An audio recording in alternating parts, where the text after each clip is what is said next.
യുഎസിലേക്കുള്ള H1B, H4 visa അപേക്ഷകരുടെ social media കൂടി കനത്ത പരിശോധനയ്ക്ക് വിധേയമാക്കിക്കൊണ്ടിരിക്കുകയാണ് ട്രംപ് ഭരണകൂടം. ലോകമെമ്പാടുമുള്ള യുഎസ് കോൺസുലേറ്റുകൾ വിസ ഇന്റർവ്യൂ സമയത്ത് സോഷ്യൽ മീഡിയ പ്രൈവസി സംബന്ധിച്ച ചോദ്യങ്ങൾ ചോദിക്കുകയും ഇതിന്റെ അടിസ്ഥാനത്തിൽ കൂടുതൽ അന്വേഷണങ്ങൾക്കായി മാറ്റിവെക്കുകയും ചെയ്യുന്നുണ്ടെന്നാണ് റിപ്പോർട്ട്. വിസ ലഭിക്കുന്നതിന് വലിയ കാലതാമസമാണ് പലരും നേരിടേണ്ടി വരുന്നത്. യുഎസ് ഭരണകൂടത്തിന്റെ ഈ പുതിയ കുടിയേറ്റ വിരുദ്ധ നയത്തെക്കുറിച്ച് കൂടുതൽ അറിയാം. സ്വാഗതം ഇൻഡെപ്തിലേക്ക്.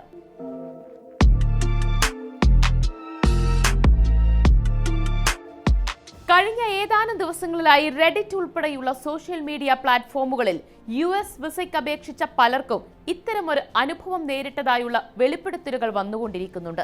2019 ട്രംപ് ഒന്നാം ഘട്ടത്തിൽ അധികാരത്തിലെത്തിയപ്പോൾ തന്നെ വിസ അപേക്ഷകരുടെ സോഷ്യൽ മീഡിയ ഉപയോഗം സംബന്ധിച്ച പരിശോധനകൾ ഉണ്ടായിരുന്നു. എന്നാൽ അന്നത്തേതിൽ നിന്ന് വ്യത്യസ്തമായി ഇപ്പോൾ ഇന്റർവ്യൂ സമയത്താണ് ഇത് നോക്കുന്നത്. നേരത്തെ അപേക്ഷാ ഫോമുകളിൽ പ്രത്യേക കോളത്തിൽ ഇത് ഫില്ല് ചെയ്യുകയായിരുന്നു വേണ്ടിയിരുന്നത്. അതിലുണ്ടാകുന്ന കൺഫ്യൂഷനുകൾ ഇന്റർവ്യൂ സമയത്ത് തീർക്കുകയും ചെയ്തിരുന്നു. 2025 ഡിസംബർ പകുതിയോടെയാണ് യുഎസ് കോൺസുലേറ്റുകൾ അഭിമുഖത്തിനിടെയുള്ള ഈ പരിശോധന വ്യാപകമാക്കിയതെന്നാണ് റിപ്പോർട്ടുകൾ സൂചിപ്പിക്കുന്നത്. വിവിധ മാധ്യമ റിപ്പോർട്ടുകൾ പ്രകാരം ഇന്ത്യയിൽ നിന്നുള്ള നിരവധി വിസ അപേക്ഷകർക്ക് സോഷ്യൽ മീഡിയ ഉപയോഗത്തിന്റെ പേരിൽ 221 G സ്ലിപ്പുകൾ ലഭിച്ചിട്ടുണ്ട്. വിസ ലഭിക്കാൻ യോഗ്യതയുണ്ടെന്ന് തീർച്ചയാക്കാൻ ആവശ്യമായ എല്ലാ വിവരങ്ങളും കോൺസുലാർ ഓഫീസറുടെ പക്കലില്ല എന്നതാണ് 221 G സ്ലിപ്പുകൾ കൊണ്ട് ഉദ്ദേശിക്കുന്നത്. ഇത് ലഭിക്കുന്നവർക്ക് കൂടുതൽ പരിശോധനകൾ നേരിടേണ്ടി വരും. ഇന്റർവ്യൂ സമയത്താണ് കോൺസുലേറ്റിലെ ഉദ്യോഗസ്ഥർ ഇത് സംബന്ധിച്ച ചോദ്യങ്ങൾ ചോദിക്കുന്നത്. പ്രധാനമായും അക്കൗണ്ടുകൾ പ്രൈവറ്റ് ആണോ പബ്ലിക് ആണോ എന്നാണ് ചോദിക്കുന്നത്. ഇതിന്റെ അടിസ്ഥാനത്തിൽ വേറെയും ചോദ്യങ്ങൾ സോഷ്യൽ മീഡിയ ഉപയോഗവും സോഷ്യൽ മീഡിയയിൽ പങ്കുവച്ച ഉള്ളടക്കങ്ങളുമായി ബന്ധപ്പെട്ടുണ്ടാകും. ചോദ്യങ്ങൾക്ക് കൃത്യമായ മറുപടി ലഭിക്കാതെ വന്നാൽ 221 G സ്ലിപ്പ് നൽകുകയാണ് ചെയ്യുന്നത്. ഇത്തരത്തിൽ സ്ലിപ്പ് ലഭിക്കുന്നവർ പിന്നീട് കോൺസുലേറ്റിൽ നിന്ന് ലഭിക്കുന്ന തീയതിയിൽ കൂടുതൽ രേഖകൾ ഹാജരാക്കേണ്ടിയും വരുന്നു.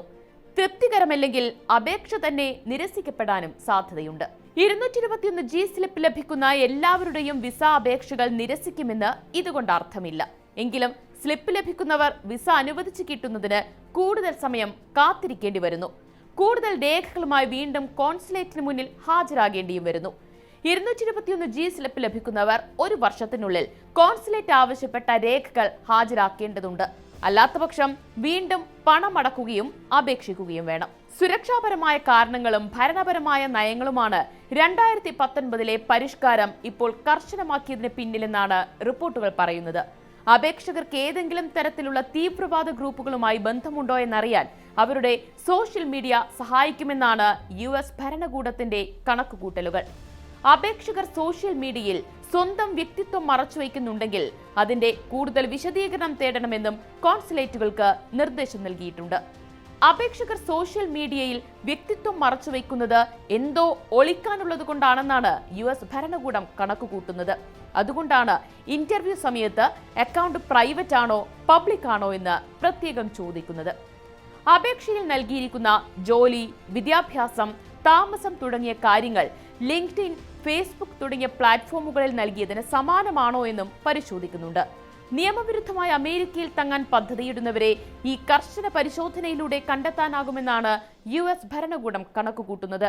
ചില ഉദ്യോഗാർത്ഥികൾ അപേക്ഷകളിൽ തൊഴിൽ പരിചയം, വിദ്യാഭ്യാസ യോഗ്യത എന്നിവ സംബന്ധിച്ച് വ്യാജരേഖകൾ സമർപ്പിക്കാറുണ്ട്. സോഷ്യൽ മീഡിയ പരിശോധിച്ചാൽ ഇവയുടെ യാഥാർത്ഥ്യം കണ്ടെത്താനാകുമെന്നും യുഎസ് ഭരണകൂടം കണക്കുകൂട്ടുന്നു. ചുരുക്കത്തിൽ അമേരിക്കയിലേക്ക് കുടിയേറാൻ ആഗ്രഹിക്കുന്നവരുടെ ഡിജിറ്റൽ ജീവിതവും യഥാർത്ഥ ജീവിതവും തമ്മിൽ ഒത്തുപോകുന്നുണ്ടോ എന്ന് പരിശോധിച്ചായിരിക്കും ഇനി വിസ അനുവദിക്കുക എന്നാണ് ഈ പരിഷ്കാരങ്ങൾ അർത്ഥമാക്കുന്നത്.